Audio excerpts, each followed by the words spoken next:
መንግስት ፈቅዶልኝ ለእርሻዬ ብሎ የፈቀደልኝ ነዳጅ አልወሰርኩም።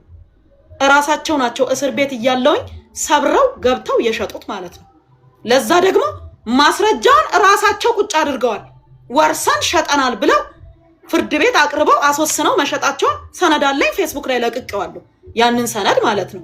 ከዛ በኋላ ሸጠው እኔ እነሱ ታሳስ ሸጠውት ማለት ነው። ኦልሞስት የተሸጠው ነዳጁ ወደ 30 ምናምን ሚሊዮን ብር ሸጠው ተካፈሉ ብሩ። ለመንግስትም ገቢ አልተደረገም በነገራችን ላይ የናፍጣው ብር ማለት ነው። ከዛ ለመንግስትም ገቢም አልተደረገም ለማንንም አልሰጠም። ወደ 6 ሚሊዮን ብር መንግስት አካውንት ውስጥ አስገብተናል ይላሉ። ይግባ ራሱ ያውቃል የመንግስት አካል ለገቢዎች አስገብተናል ይላሉ። አስገቡ እኔ ማቀው ነገር የለም። ግን ነዳጁ ወደ 38 ሚሊዮን አካባቢ ነው የተሸጠው። ያ ነዳጅ ገንዘቡን እርስ በርሳቸው ተካፍለው ነው የወሰዱት። እኔ በዛ ሰዓት እስር ቤት ነኝ ያለሁት ያየሁት ነገርም የለም።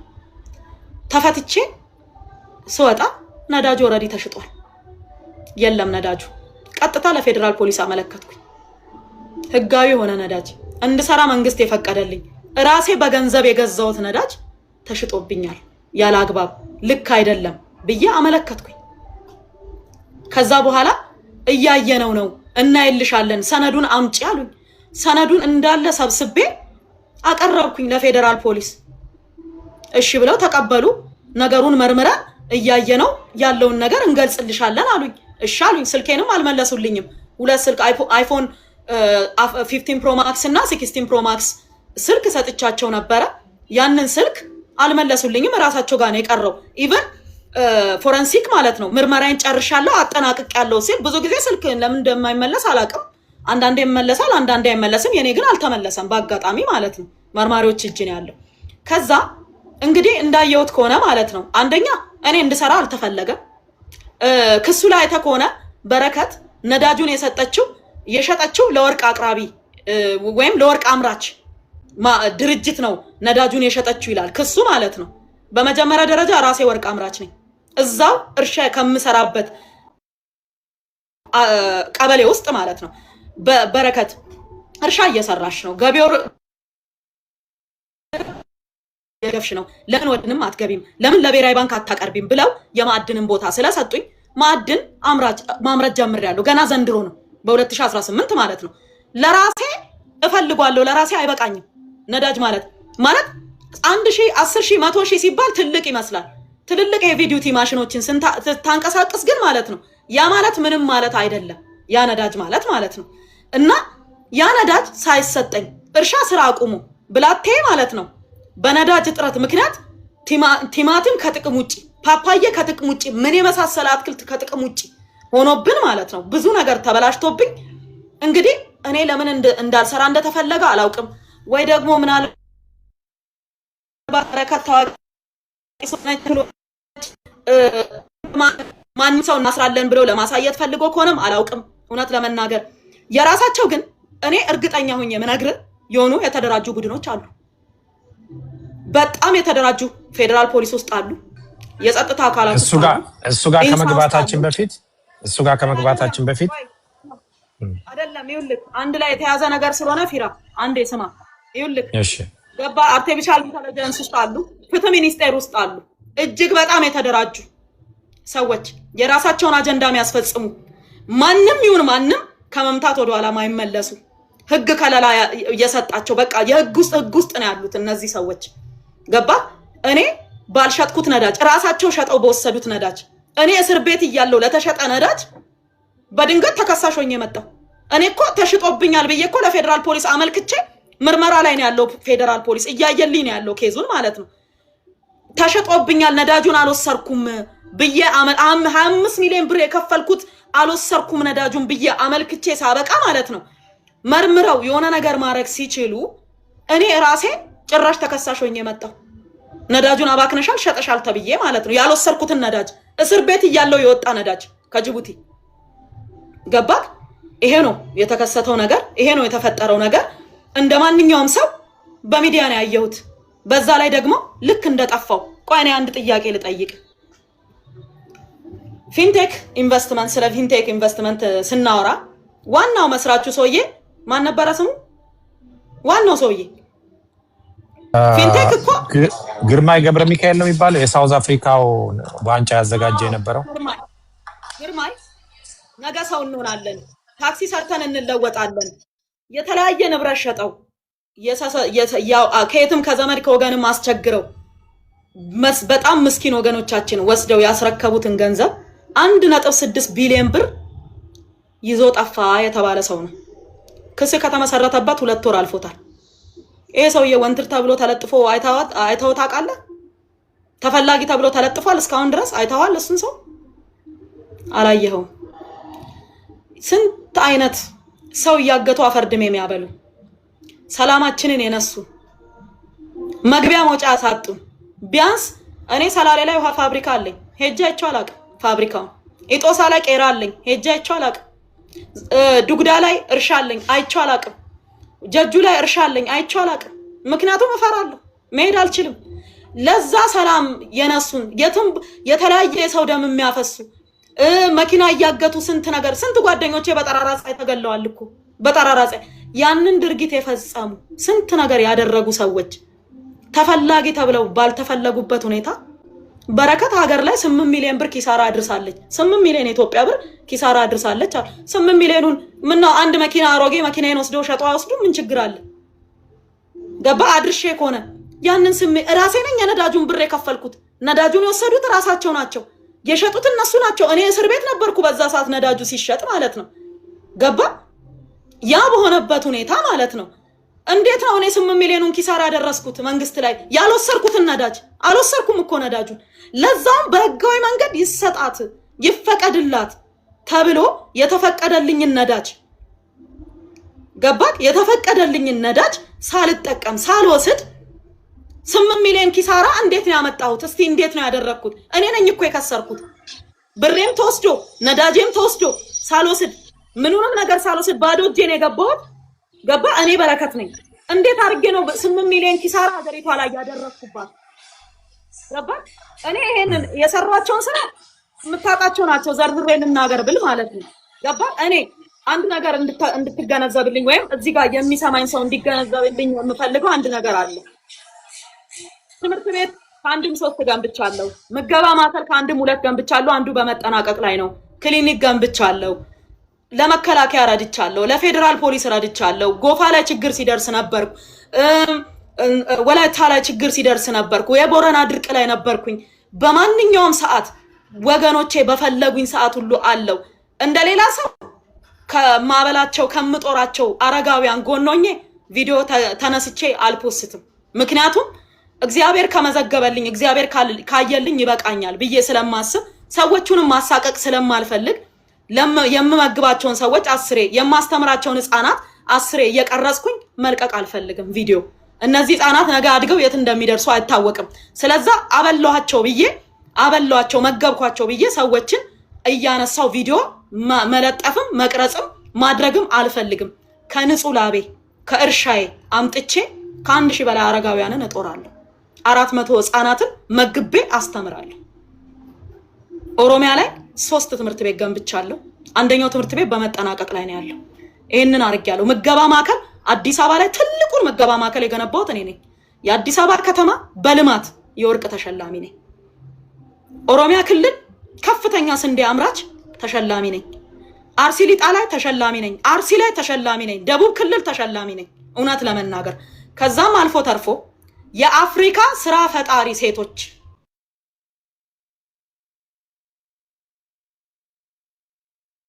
ውመን ዓለም አቀፍ የሴቶች ፓርላማ አይኮኒክ ውመን ብሎ ማለት ነው በስራ ፈጣሪ ሴቶች ዘርፍ ተሸላሚ ነኝ።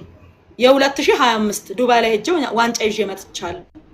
እኔ በቅንነት ከማገልገል ውጪ ለምሳሌ እኔ እዚህ ጋር ብነግር ማለት ነው ቀጥሎ ምናወራ ይሆናል ስለሱ ጉዳይ አሁን አላነሳም። በኋላ እያወራን ስንሄድ አነሳለሁ። ውሃ መውሰድ ካለብሽ ውሰጂ፣ እንመለሳለን።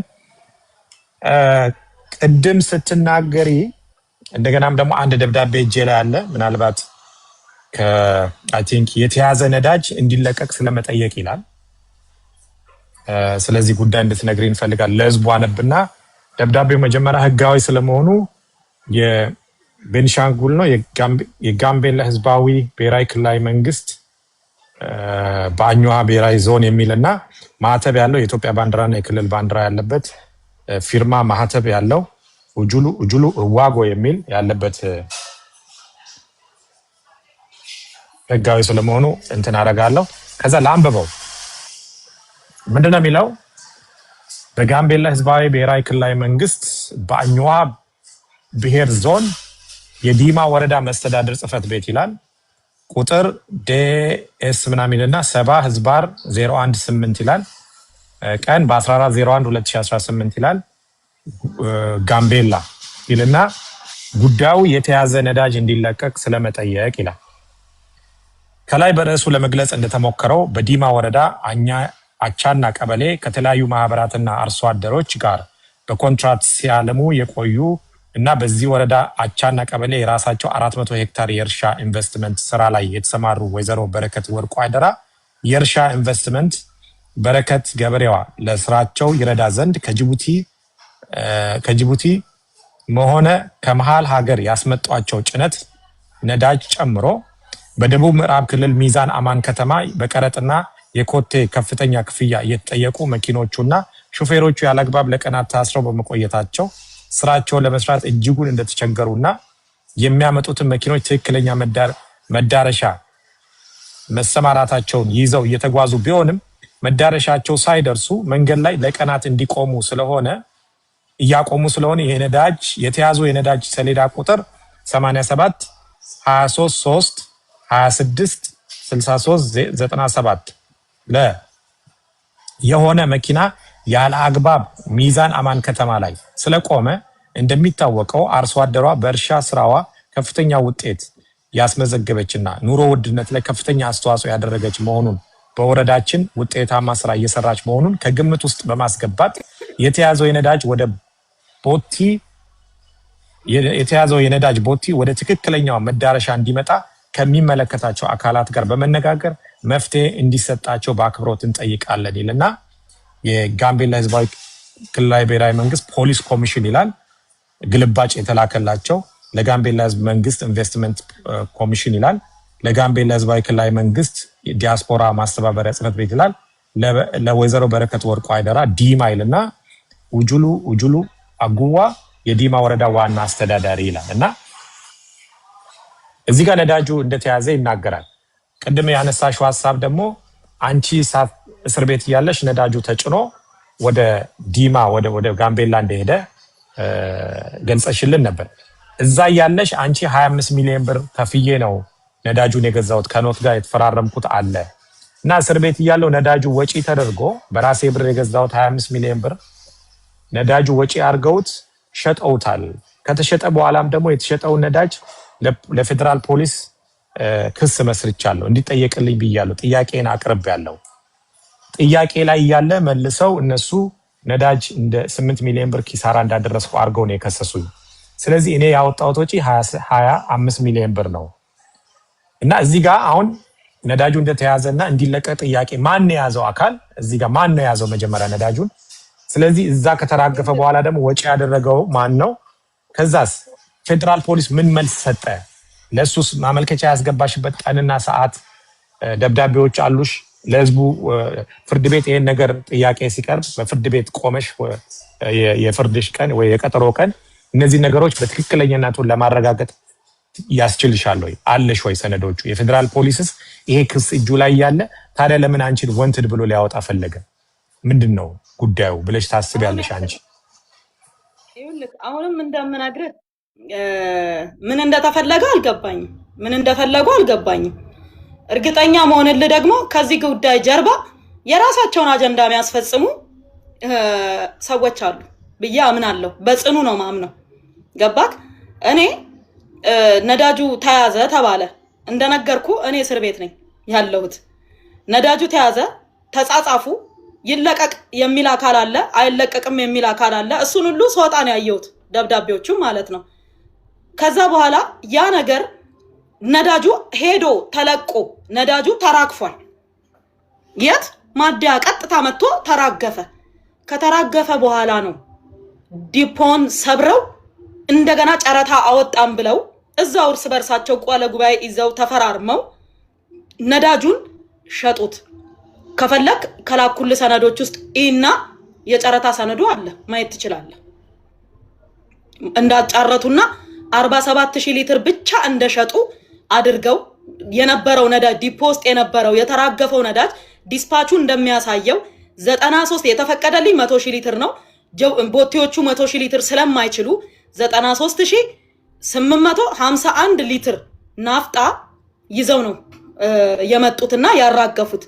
የተወሰደብኝም እሱ ነዳጅ ነው የተራገፈው። ቀጥሎ ግን አላዘዝኩም ነዳጅ። ለምን እስር ቤትም ስለነበርኩኝ ከተፈታውኝም በኋላ ወደ 12.7 ሚሊዮን ብር አካባቢ ቀሪ ብር ነበረኝ ኖክ ማለት ነው። ብሬን መልሱልኝ ያልኳቸው አልፈልግም፣ ምንም አይነት ናፍጣ አልፈልግም፣ ብሬን መልሱልኝ ያልኳቸው ድጋሚ ነዳጅ አላዘዝኩም ማለት ነው። እና ይሄው ነው ያለው ነገር።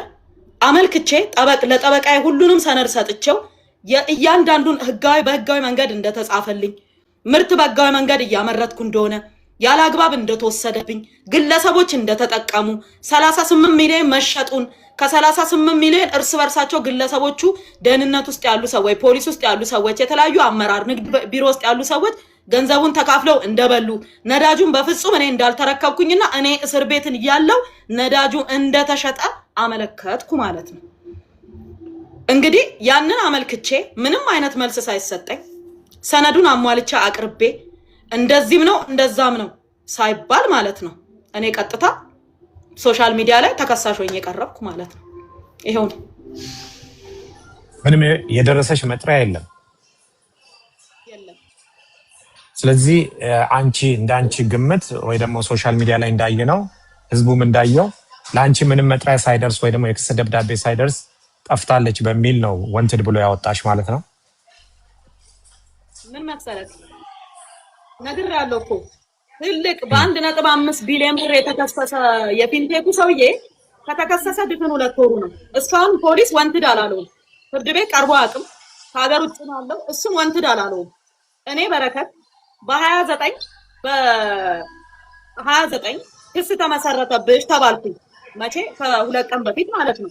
ክስ ተመሰረተብሽ ተባልኩኝ ከትላንት ወዲያ ማለት ነው። ዛሬ ደግሞ ማነው ትላንትና ደግሞ ወንትድ ተባልኩኝ። አስብ፣ በ29 ክስ ተመስርቶብኝ በ30 ወንትድ እንዴት እባላለሁ ማለት? መጥሪያ አልሰጡኝም፣ አልፈለጉኝም፣ ሴት ያልመጡም፣ የጠየቁኝ ነገር የለም። ጦር ኃይሎች ሆስፒታል ሄጄ ሕክምና እያረኩ ነው።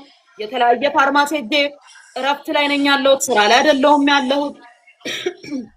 በዚህ አይነት ሁኔታ ላይ እያለሁ በድንገት ማለት ነው ወንትድ ማለት ራሱ ህጉ ይፈቅዳል ወይ? እኔ ጥያቄ ማለት ነው ራሱ ህጉ ራሱ ይፈቅዳል ወይ? አንድ ሰው ተጠርጣሪ ተባለ። ተጠርጣሪ ነኝ እኔ እኮ ወንጀለኛ አይደለሁም። ወንጀል ተራች አላለም። አንድ ሰው ፖሊስ ተነስቶ ወንጀለኛ ማለት አይችልም። ህገ መንግስቱም አይፈቅድለትም ፖሊስ ወንጀለኛ ሰውን እንዲል ማለት ነው። ወንጀለኛ ብሎ ሰውን የመፈረጅ ስልጣን ያለው ብቸኛ ፍርድ ቤት ነው። አንድ ሰው ፍርድ ቤት ቀድቦ ጊልቲ ከተባለ ጥፋተኛ ነው በቃ ከተባለ ማለት ነው የዛኔ ወንጀለኛ ይባላል። እስከዛ ድረስ ግን ተጠርጣሪ ነው ተብሎ የሚጠራው። እኔ ላደረኩት መልካም ነገር ጫካ ገብቼ ስለለፋው ስለደከምኩኝ ከማንም ኢትዮጵያዊ በላይ ልሁን አላልኩም። እንደፈለኩ ልሁን አላልኩም። ያደረኩት ነገር የሰራሁት ትምህርት ቤት የገነባሁት ክሊኒክ ለኔ እንዳልታሰር ዋስትና ይሁነኝም አብዬ አልጠየቅኩም። በትክክለኛው መንገድ በህግ ልዳኝ፣ በትክክለኛው ነገር ፍትህ ይሰጠኝ፣ በትክክለኛው መንገድ የተሸጠው ነዳጄ ይመለስልኝ። ነዳጁን ራሳቸው ሸጠው። እኔ እስር ቤት እያለሁ ለተሸጠ ነዳጅ እኔ ዛሬ ተከሳሽ ሆኜ ስቀርብ ምን ይባላል እስቲ? ማለት የሚሰማ ሰው ራሱ ፍርድ መስጠት ይችላል። ነዳጁ ሲሸጥ ነዳጁ ከጅቡቲ ሲወጣ እኔ እስር ቤት ነኝ እኮ ያለሁት፣ አልተፈታውም፣ የለሁም፣ ሰነዱ አለ። ወርሰው መሸጣቸውን ራሱ ከፍርድ ቤት ወረቀት አውጥቻለሁ። አንተ ጋርም ልኬላለሁ፣ ፌስቡክ ላይም ለቅቄዋለሁ። እና ምን ልል ፈልጌ ነው እንዴት ነው ብለህ ካልከኝ አልኩ። አሁንም እኮ የራሳቸውን አጀንዳ የሚያስፈጽሙ የሆኑ ቡድኖች አሉ።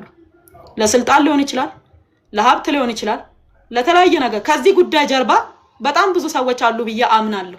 እግዚአብሔር አንድ ቀን በቀናቸው ይገልጣቸዋል ብዬ አምናለሁ። እንዲህ እንደተደፋፈነ ነገሮች ይቀራሉ ብዬም አላስብም።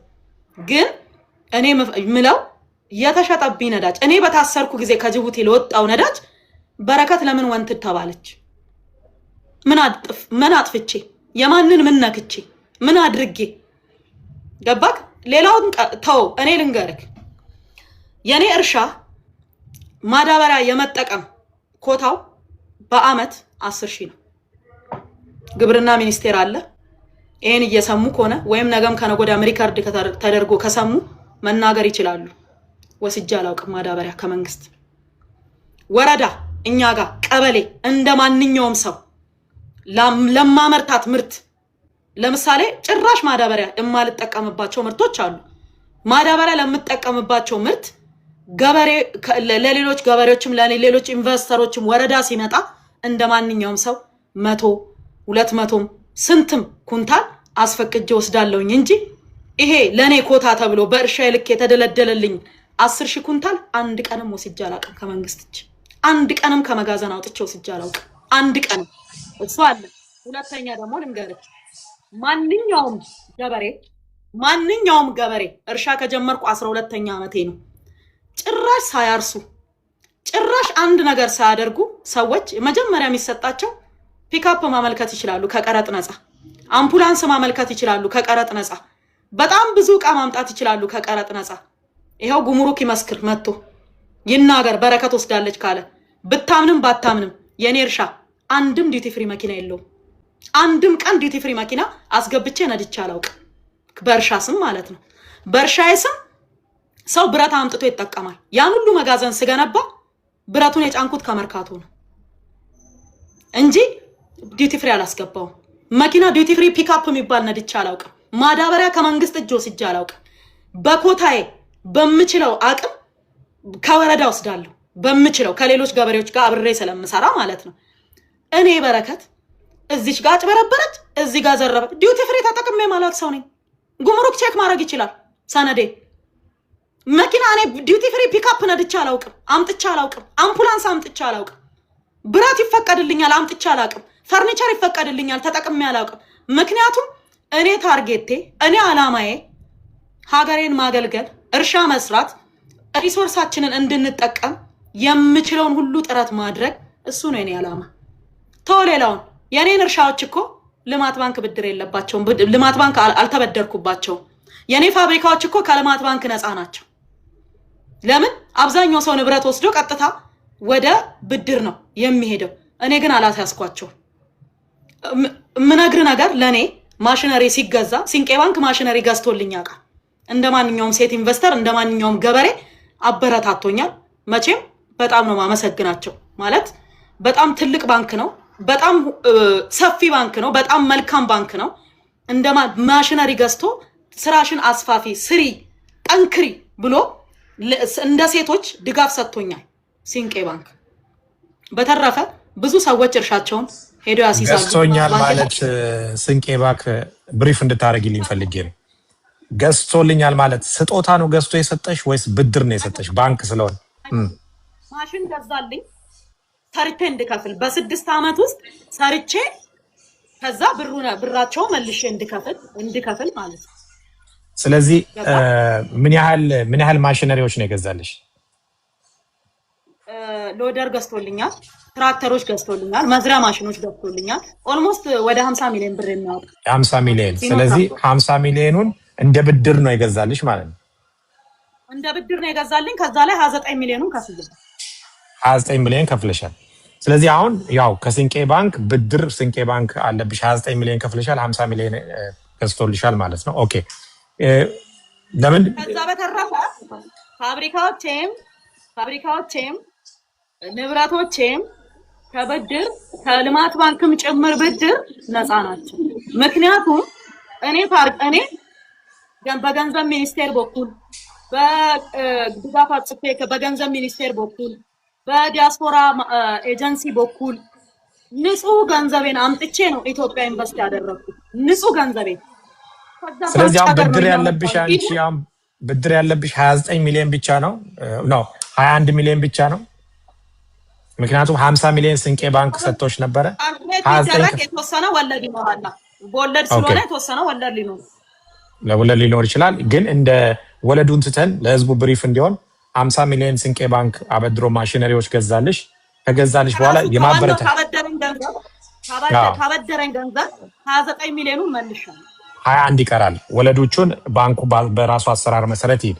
ስለዚህ ሌላ ምንም አይነት ብድር ወይ እዳ የለብሽም። የለብኝም። ኦኬ።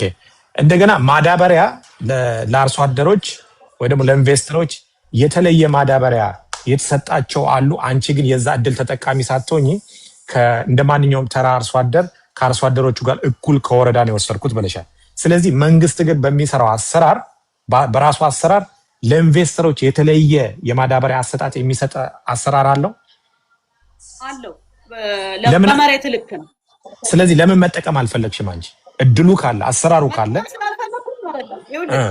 እኔ ለምሳሌ እድሉ አለኝ። ወረዳችን ማዳበሪያ ካመጣ፣ ቀበሌያችን ማዳበሪያ ካመጣ እኔ ፌደራል ላይ ሄጄ ለምን የሰው ኮታ ዘጋለሁ?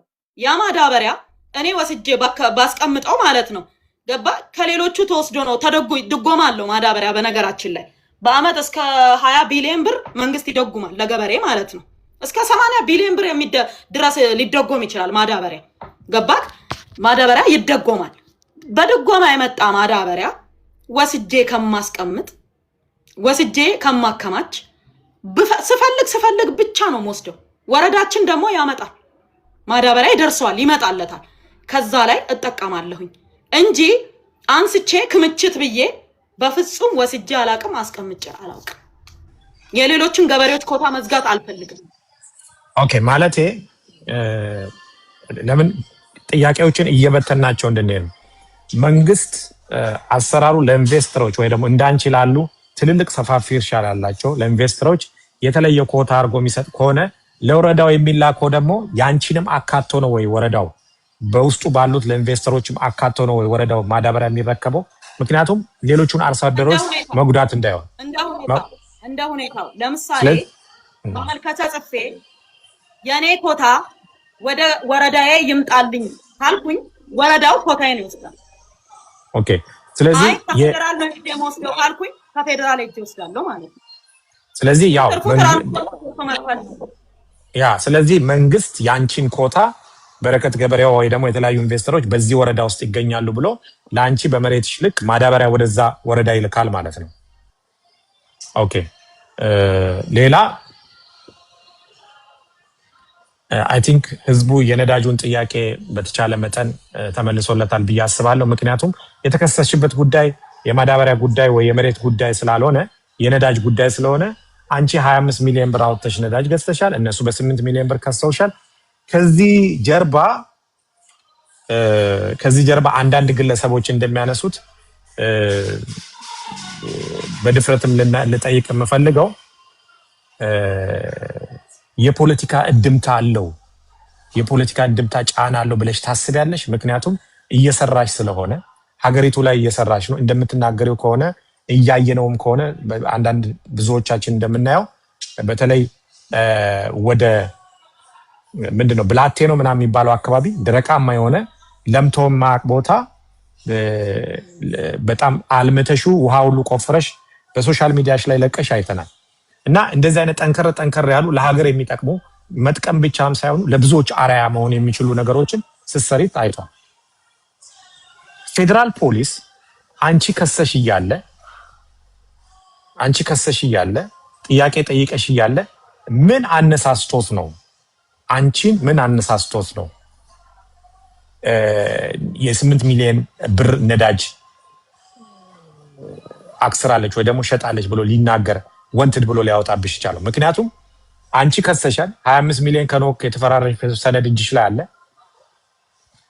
ነዳጁ ሲጫን ከጅቡቲ አንቺ ሀገር ውስጥ ምንድነው እስር ቤት ነው ያለሽው፣ በአይንሽ አላየሽም። እንደገና ደግሞ የጋምቤላ ክልል ርዕሰ መስተዳድር ነዳጁ መንገድ ላይ ሁሉ ተይዞ እንደነበረ ደብዳቤ ልኳል እንዲለቀቅ። ከመጀመሪያው ጀምሮ እንግልት ያለበት ይመስላል። ነዳጁ ከጅቡቲ ተነስቶ ዲማ እስኪደርስ ድረስ መጉላላቶች እንዳለበት ያሳያል። ከዛም ደግሞ እንደገና እነዚህ ሰዎች ነዳጁ ታንከር ውስጥ እያለ ወይ ደግሞ ማራገፊያ ቦታው ላይ እያለ ቋት ውስጥ እያለ እናንተ ሳትጠቀሙ ያልተጠቀማችሁበት ምክንያት አንቺ ስትናገሪ እስር ቤት ስለነበርኩ ነው። ስለዚህ እኔ ቤተሰቦቼ ነዳጁ ብክነት እንዳይኖር ሌሎች እንደዚህ አይነት ተሽጧል የሚለው ነገር እንኳን እንዳይኖር እኔ ስወጣ ይደርሳል በሚል ማሽኖቹ ራሱ ስራ ላይ አልነበሩም። ስለዚህ እነሱ ግን ክምችት ብለው መተው ደብዳቤ ይዘው ጨረታ አውጥተው 25 ሚሊዮን ሳይሆን ወደ 38 ሚሊዮን ብር ሸጠውታል።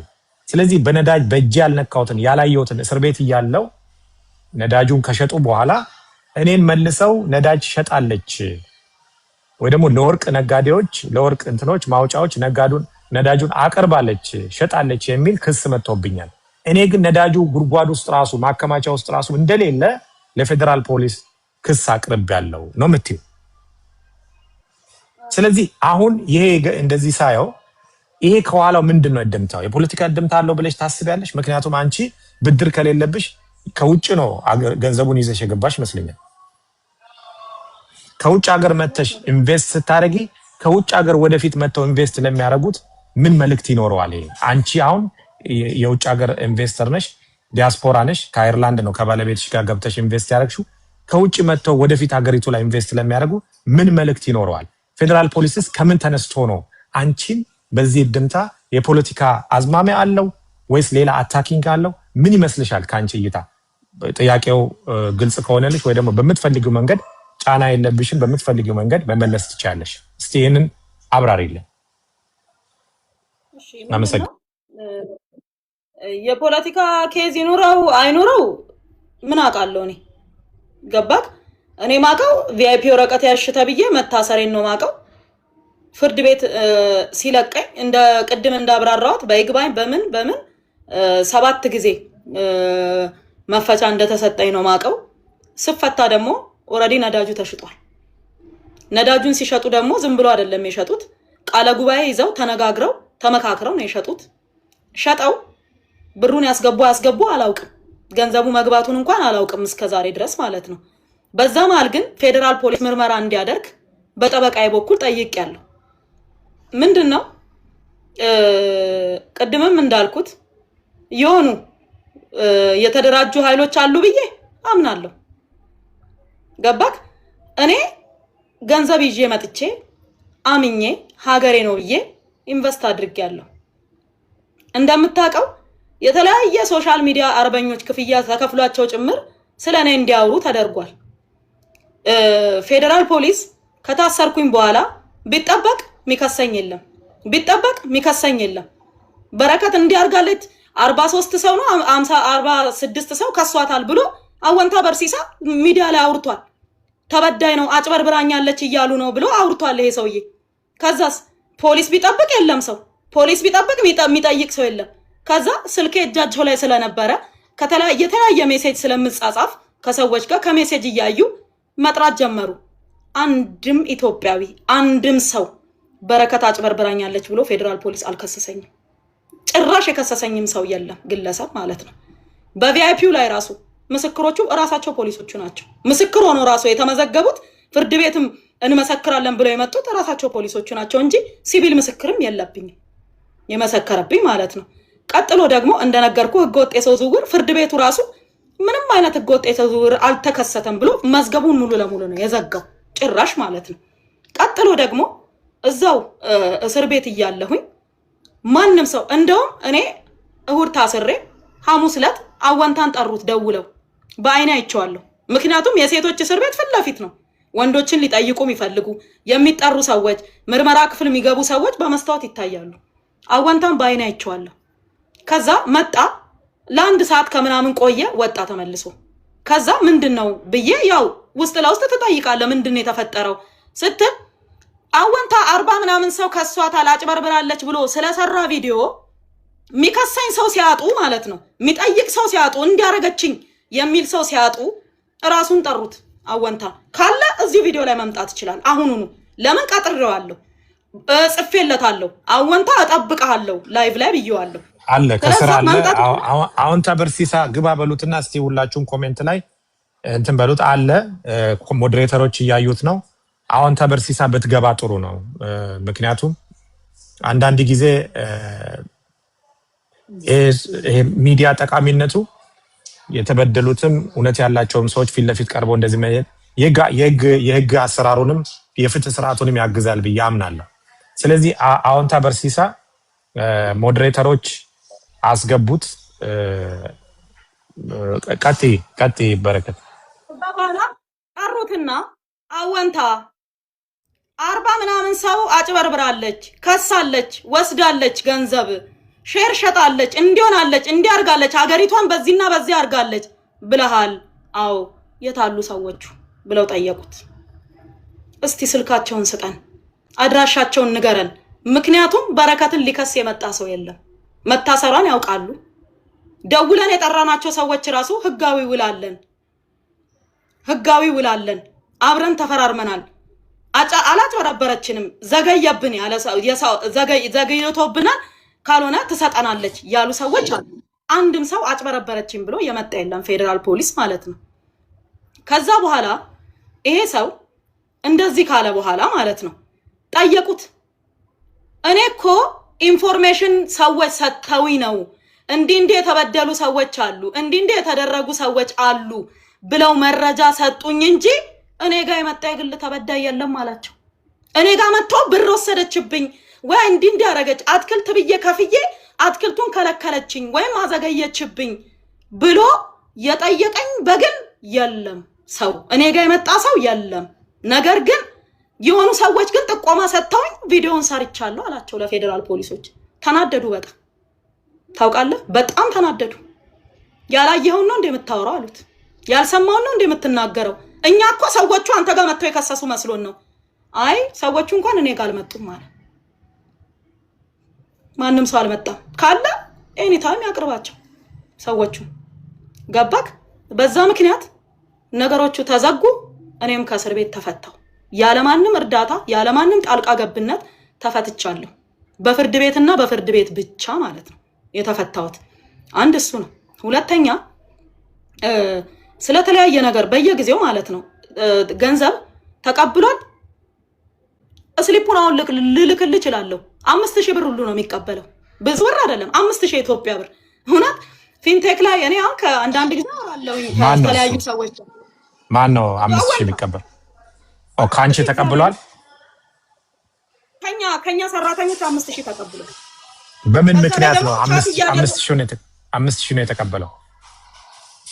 አካውንቴ ቴሌግራሜ ሀክ ተደርጎ አካውንቱ የእሱ አካውንት ነው እዛ ላይ የተቀመጠው ሀክ ሲደረግ ማለት ነው።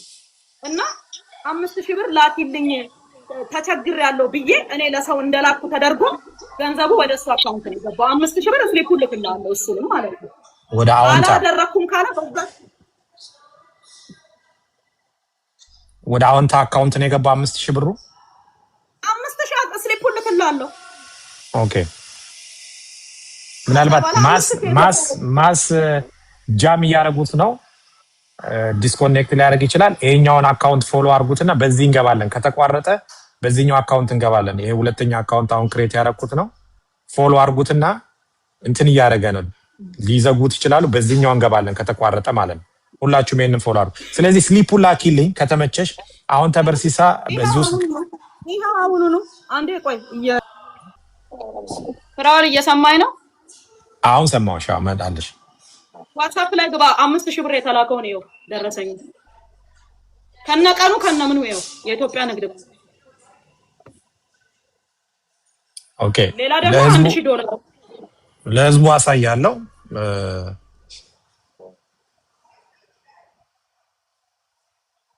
ኦኬ። ይሄውና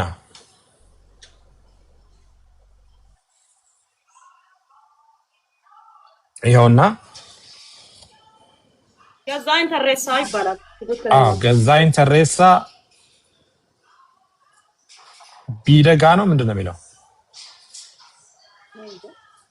ያ እንትኑ በጃለ ስለሆነ ገዛኸኝ ተሬሳ ማን ነው? ገዛኸኝ ተሬሳ ነው ስሙ። እሱ ትክክለኛ ስሙ ገዛኸኝ ተሬሳ ነው። ሌላ ምን የምትፈልግ ከሆነ መስመር ላይ የምፈልገው ነገር ምን መሰለህ፣ እኔ ብዙ ጊዜ የተለያየ ሰው ቪዲዮ ሲሰራብኝ፣ ማንም ሲሰራ ዮኒ ማኛም ተነስቶ ይሰራል፣ ማንም የተለያየ ሰው ይሰራል አየዋለሁ። እኔ እንደምታውቀው ቲክቶከር አይደለሁም፣ የሶሻል ሚዲያ ሰው አይደለሁም። ማለት የማይመጥነኝን ነገር ለምን አደርጋለሁ? ለምን ከነሱ ጋር እንካ ሰላምታ ውስጥ ገባለሁ? በቃ ደረጃዬም አይደለም እኔም አይደለም።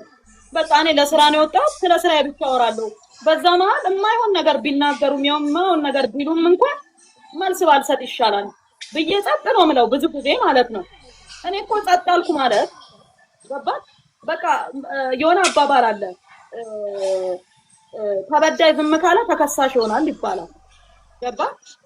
እኔ ብዙ ጊዜ እንደዚህ አይነት ነገር ኢቭን ስለ ካምፓኒዎች ስለ ድርጅቶቼ ስለተለያየ ነገር ፋይንድ አውት አደረኩ እንደዚህ ደረስኩ። ሰነዱን አላየ የሼር መጠኔን አላነበበም። ምን ያህል እንዳለኝ አያውቅም። 1% ነው ያላቸው ድርጅቱ ላይ ሁላ ብሎ እኮ መጥቷል እኮ። እስኪ እንዴት እንዳወቀ ይንገረኝ፣ እንዴት እንደደረሰበት ገባ አይደለ? እኔ ኢትዮጵያ ውስጥ የሚዳሰስ ንብረት የለኝም እንዴ? ሌላ ሀገር ውጭ ሀገር ያለኝም ኢትዮጵያ ውስጥ እኔ እኮ ጎፈንድሜ አልከፈትኩኝ፣ ሰዎችን እርዳታ አልጠየቅኩኝ፣ እርዱኝ አላልኩኝ። የምችለውን እየረዳሁ እየኖርኩ ያለው ሰው ነኝ እኮ፣ በአቅሜ እየሰራሁ ያለው ሰው ነኝ እኮ አይደለም እንዴ? እንደ ሴቶች ትልቅ ደረጃ መንግስትንም ህዝብንም አገርንም አምነ ኢንቨስት አደርጋለሁ ብለ ገንዘብህን ይዘ ከውጭ ሀገር ነው ገንዘብ ያመጣሁት አይደል? ገንዘብህን ይዤ መጣሁ። ገባህ? እኔ አሁን በምን መተማመኛ ነው ሌላ ሰው መጥቶ ይሄንን ነገር ሊያደርግ የሚችለው?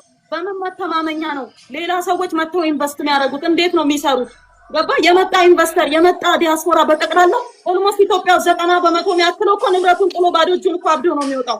ይሄ ነገር እስከመቼ ነው የሚቀጥለው? መንግስት ደግሞ ማለት ነው ውስጡ የተሰበሰቡትን እነዚህ ሌላ የተለየ ዓላማ ያላቸው የተለየ አጀንዳ ሊኖራቸው ይችላል። እሱን እግዚአብሔር ይወቀው፣ ወይም መንግስት የሚድረስበት እዛ ጉዳይ ላይ ማለት ነው። እነዚህ ሰዎች ላይ እርምጃ ሊወስድ ይችላል፣ ይገባዋልም ያስፈልጋልም። እኔ ግን በምችለው መጠን በንጽህና ነገሮችን ገባ በንጽህና ለመስራት እየሞከርኩ ነው። ነገሮችን እያስተካከልኩ ለመስራት እየሞከርኩኝ ነው። ብዙ ጊዜ ሶሻል ሚዲያ ላይ ሲናገሩ መልስ ማልሰጠው አንደኛ አይመጥኑኝም እነዛ ሰዎች፣ ደረጃዎቼም አይደሉም። ለምን እኔ በነጭ ላቤ አፈር ድሜ ገጬ በጥፍሬ አፈር ቆፍሬ መኖር ሰው ነው እኔ በረከት ማለት ነው። እነሱ ደግሞ እንትን ኮይን ምናምን ለቃቅመው የሚኖሩ ሰዎች ናቸው። በልመና የሚተዳደሩ ሰዎች ናቸው፣ በዘመናዊ ልመና ማለት ነው። ገባ አይደል? የሰው ልጅ እጅ እግር እያለው ጤነኛ ሆኖ ገባ ምንም ነገር ሳይጎልበት መስራት እየቻለ እባካችሁን አበባ ውዱልኝ እንትን ስጡኝ እያለ የሚኖር ከሆነ ለኔ በልመና ነው ገባ በልመና ነው የሚኖረው ብዬ ላስብ እችላለሁ። ነገር ግን እኔ ልንገርህ አሁንም ገባ እውነት የመጨረሻ ልነግርህ የምችለው በእውነት እኔ በኢትዮጵያ ተስፋ ቆርጫለሁ። በጣም ነው ተስፋ የቆረጥኩት። ለምን በቃ ተስፋ ኖሮኝ ነው የመጣሁት፣ ልሰራ ነው የመጣሁት። ማንም ሰው ተነስቶ እስቲ እኔ አወንታን ዛሬ ልጠይቀው እዚህ ሚዲያ ላይ እኔ በረከት አሁንም ደግመዋለሁ 3 ትምህርት ቤት ገንብቻለሁ፣ ምገባ ማዕከል ገንብቻለሁ፣ አረጋውያንን እጦራለሁ። አዲስ ምገባ ማዕከል ከአዋሬና ከፒያሳ ለተነሱ የልማት ተነሾች ለሚኩራ ላይ እየገነባው እገኛለሁ። ክሊኒክ ገንብቻለሁ። ብዙ ወገኖቼን ደግፋለሁኝ። በተለያየ ነገር ደግፋል። 1400 ሰራተኞችን ቀጥሬ እያሰራው ነው። የስራ እድል ፈጥሬያለሁ። እሱ አንድ ነገር አስተዋጽኦ ያደረገው ከማውራት ቁጭ ብሎ ተጥዶ 5 ብር ደሞዝ ክፈሉኝና አንድ ብር ደሞዝ ክፈሉኝ ከማለት ውጪ የተለያዩ ሪል ስቴቶችን እያፈራሩ ገንዘብ ከመቀበሉ የተለያዩ ግለሰቦችን ስማችሁን አጠፋለሁ እያለ ገንዘብ ከመቀበል ውጪ ማለት ነው። አንድ የሰራውን ቁም ነገር ይናገር እስቲ ይናገር። እኔ የሚታይ የሚዳሰስ የሰራው ስራ አለ። ጫካ ገብቼ ሴጣን ብቻውን መግባት የሚፈራበትን ጫካ ገብቼ መኪና ውስጥ እያደርኩኝ አልምቻለሁ። ውሃ ከተለያየ ከረጅም ኪሎ ሜትር አምጥቻ አልምቻለሁ። ሪዘርቫየር ቆፍሬያለሁ። ውሃ አጠራቅሜ ሰርቻለሁ። ገባህ አይደለ? ለወገኖቼ የስራ በር ከፍቻለሁ። ግልጽ የሚታይ የሚዳሰስ ነገር ነው። የሀገሬን ግብር ከፍላለሁ። ገባህ? ኢንካም ታክስ ከፍላለሁ። የሰራተኛ የስራ ታክስ ከፍላለሁ። እሱ እስቲ የከፈለውን ታክስ ያሳየን፣ የሰራውን ስራ ያሳየን። የረዳውን ቶ 20 ሚሊዮን ብር ተለምኜ እምቢ አልኩ ይላል እንዴ? 5000 ብር ተልኮለት እኮ የተቀበለውን 5000 ብር ላኩልኝ ብሎ የወሰደውን እኮ ላኩልኝ። ለሰዎቹ ታስረው ነው ያሉት። ምናልባት ባላንስ አይደለም ይልቅ ፊራ የታሰረ ሰው መልስ መስጠት በማይችልበት ሁኔታ ማለት ነው። 20 ሚሊዮን አይደለም 2 ብር የሚቀበል ሰው እኮ ነው። 5 ብር ደሞዝ ክፈሉኝ ያለ ሰው ነው። አላኩልም እንደ የጻፈልኝን ነገሮች አላኩልም። ብዙ ነገር ጽፎልኝ የለ ብር ካልሰጠሽኝ ብሎ የጻፈልኝን እኔ አላሳየውም። በራሱ ቁጥር ስክሪንሾት አላረኩም። ቁጥሩ የሱ አይደለም። ብር ካልሰጠሽኝ ስምሽን አጠፋለሁ ብሎ የጻፈልኝን ስክሪንሾት አድርጌ አልሰጠው። ቢመጣ ኖሮ ግን እንድታሳየው ፈልግ ነበር። አላደረኩም ካለ ስልኩ አለ። ገባህ? ሊዋሽ አይችልም። ግን እኔ በረከት ሴት ነኝ፣ የልጆች እናት ነኝ። ለኢትዮጵያውያን ሴቶች ተስፋ ነኝ። ገባ? ለብዙ ዲያስፖራዎች ተስፋ ነኝ። ኢትዮጵያ ውስጥ መስራት እንደሚቻል የማሳይ ሞዴል ነኝ። ገባ አይደለ? ኢትዮጵያ ውስጥ ልንገር ከባድ ሾተላ ያለ ሰዎችን የሚያመክን ትውልድ የሚያመክን የሚሰራን ሰው የሚያመክን ከባድ ሾተላ አለ። ገባ አይደለ? በጣም መጥፎ ነገር ነው። የሚሰራን ሰው መምታት በጣም ነውር ነው። እውነቴን ነው የምነግርህ። በጣም ዝም ያልኩት ምንም አያረግልኝም። ከነሱ ጋር ገብቻ አልለፋለፍም ብዬ ነው። ገባ? ግን ዛሬ የልቤን እናገራለሁ።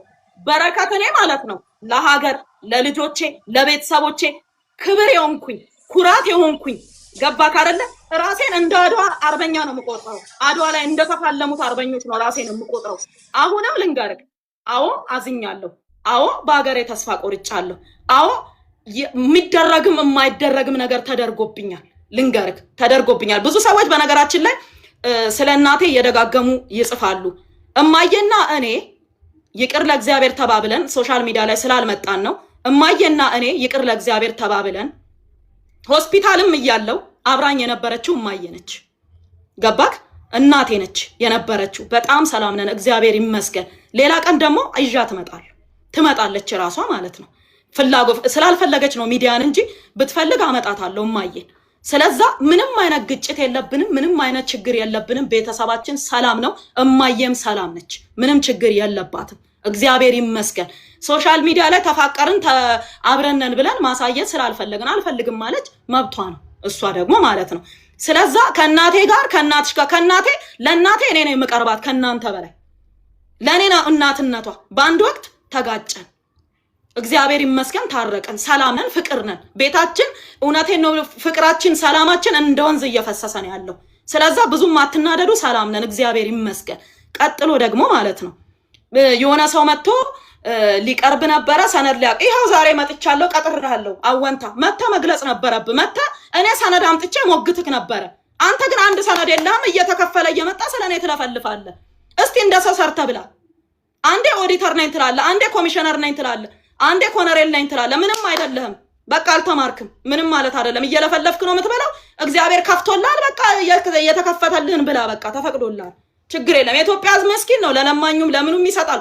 ካለው ከመቀነቱ እያወጣ የኢትዮጵያ ሕዝብ ይሰጣል፣ ይረዳል። ታውቃለህ። የኢትዮጵያ ሕዝብ ከጉለቱ ነው ለሕዝብ የሚረዳው። እየረዱት ነው። ልጆቹን እያሳደጉለት ነው። በውሸት እየመጣ የሰው ስም እያጠፋ ልጆቹን እያሳደጉለት ነው። እሰይ። እኔ ግን ልጆቼን የማሳደገው ከነጭ ላቤ እርሻ ቦታ ከለፋውበት አፈር ድሜ ከጋጥኩበት ከለፋውበት ከነጭ ላቤ ነው ልጆቼን የማበላው። እየኖር ካለሁት በነጭ ላቤ በልፋቴ አፍሪካ ሀገር፣ አውሮፓ፣ ቻይና ለቻይና ተንከራትቼ ባገኘሁት ገንዘብ ባለቤቴ አንዴ ዩኤን አንዴ ፕሬዝዳንት ጽፈት አንዴ የተለያየ ቦታ በውትድርና አገልግሎ በ17 ዓመት አገሩን አገልግሏል። ባለቤቴ ከ17 ዓመት ውስጥ 10 ዓመቱ የሪፐብሊካን ጋርድ አዛዥ ነበረ። 7 ዓመት ዩኤን ላይ ነው ያገለገለው። ሃይ ኤንድ የሆነ የሴኩሪቲ እውቀት ያለው የሚሰራ ብዙ ነገር የሚያደርግ ዝቅ ብሎ ቤተሰቡ የሚያገለግል የሚሰራ ሰው ነው። አየርላንድ ብትሉ ሴኩሪቲ ላይም ፕሮፐርቲ ላይም አለንበት። ኡጋንዳ ላይ ብትመጡ አስመጭና ላኪ ነኝ፣ እርሻ አለኝ ኡጋንዳ ላይ። ቻይና ላይ ብትሄዱ ቻይና ላይ እሰራለሁ። ዱባይ ላይ ብትሄዱ ኮል ሴንተር አለኝ እሰራለሁ፣ ከተለያዩ ሰዎች ጋር አንድ ላይ ማለት ነው። ግን ከሀገሬ አልሰረቅኳትም፣ ሀገሬን አልሰረቅኳትም። ከማንም ገንዘብ ይዤ ወጥቼ አላቅም። መኒ ላውንደሪ ተብዬ ተከስሻለሁ፣ ነፃ ወጥቻለሁ። መኒ ላውንደሪ አልተገኘብኝም። ሐዋላ ተብዬ ሐዋላ የሚባል ነገር አልተገኘብኝም። ምናልባት ነዳጄን ሰርቀው የበሉ ሰዎች፣ ነዳጄን የወሰዱ ሰዎች እዚህ ጋር 400 ምናምን ሺህ ሊትር ናፍጣ ከየት ያመጣ ናፍጣ መቼ ሰጣችሁኝ? የት ወስጄው? ነዳጁ ሲወጣ እኮ ነው እስር ቤት ነኝ ያለሁት። የት የወሰድኩትን ነዳጅ ነው የሸጥኩት። ስለዛ ያልሸጥኩትን ያልወሰድኩትን ነዳጅ እንደዚህ ብሎ መናገር በጣም ከግፍም ግፍ ከነውርም ነውር ነው። እግዚአብሔር ልቦና ይስጣችሁ። በመጨረሻ ማለት የምፈልገው ነገር ምን እንደሆነ ታውቃለህ? በኔና ይሄን ድርጊት በፈጸሙ ሰዎች የህግ አካልም ይሁን ግለሰቡም ይሁኑ ባለሀብትም ይሁኑ እግዚአብሔር በመካከላችን ይፍረድ። ሰማይና ምድርን የፈጠረ ጌታ፣ የጉልበቶች ሁሉ አለቃ የሆነ የጌቶች ሁሉ ጌታ የሆነ እግዚአብሔር በኔና በዚህ ድርጊት ፈጻሚዎች መካከል ገብቶ ፍርዱን ይስጥ። እግዚአብሔር ደግሞ ላይቭ ነው። ከኔ የወሰዱት ገንዘብ፣ ከኔ ለሰረቁት ገንዘብ፣ ከኔ ላጭበረበሩት ገንዘብ ህግን ከለላ አድርገው የህግ ሰው ነን ብለው ላደረጉት ነገር ማለት ነው በእውነት ሌላ ነገር አልልም። እግዚአብሔር መታከሚያ ያርግላቸው ገንዘቡን፣ ሌላ ምንም ነገር አልልም። ስለዛ ተወስዶብኛል። እኔ የማንንም አልወሰርኩም፣ እነሱ ግን ወስደውብኛል። በተረፈ ደግሞ ማለት ነው እኛ አገሪቷ ህግ አላት፣ መንግስት አላት አይደል? እንደዚህ በየቦታው ተሰግስገው ህዝብን የሚያማርሩ ባለሀብትን የሚያማርሩ ምስኪን ምንም 1 ሚሊዮን 2 ሚሊዮን ብር አካውንታቸው ውስጥ ያሉ ሰዎችን ትናንሽ ስራ ውሃ ሸጠው የሚኖሩ ሰዎችን የሚያማርሩ ሰዎችን መንግስት ራሱ ያጥራው። ነገ ከነገ ወዲያ ነገሮችን ያስተካክላሉ ብዬ ተስፋ አደርጋለሁ። እውነታችን ይወጣል ብዬ ተስፋ አደርጋለሁ። የኔም እውነት ይወጣልኛል ብዬ ተስፋ አደርጋለሁ። በጣም ተስፋ አደርጋለሁ። ለምን ብሎ የሚጠይቅ ሰው እንደሚመጣ ተስፋ አደርጋለሁ። ይሄ ሰነድ የሚያሳየው ነዳጁ እንደተወሰደባትና እንደተሸጠባት ነው። እናንተ ደግሞ ነዳጅ ሸጣለች እያላችሁ ነው፣ ምን ማለታችሁ ነው ብሎ የሚጠይቅ አካል ይመጣል ብዬ ተስፋ አደርጋለሁ። ይሄ ነው ተስፋዬ፣ ሌላ ነገር አልልም። ስለዛ እግዚአብሔር ኢትዮጵያንም ህዝቦቿንም ይባርክ። እውነቴን ነው። ሌላ እምነት ሌላ እግዚአብሔርን እምለምነው አንድ ትልቅ ነገር ምን እንደሆነ ታውቃለህ? በሰላምና በፍቅር የኢትዮጵያ ህዝብ 3 እንዲበላ ነው የምመኘው። ትልቅ ነገር ትልቅ ምኞትም የለኝም። የኢትዮጵያ ህዝብ በቀን 3 እንዲበላ ምኞቴ ነው። በሰላም ወጥቶ እንዲገባ ምኞቴ ነው። እግዚአብሔር ከጦርነት ከመጥፎ ነገር ከቸነፈር ከመጥፎ ወሬ እንዲያርቀን ምኞቴ ነው። አሁንም ማለት ነው። ስለዛ እኔ አሁንም የምለው ምንድነው እግዚአብሔር እውነቴን እንዲያወጣልኝ እግዚአብሔርን እለምነዋለሁ። ለእግዚአብሔር ሰጥቼዋለሁ። ይሄው ነው።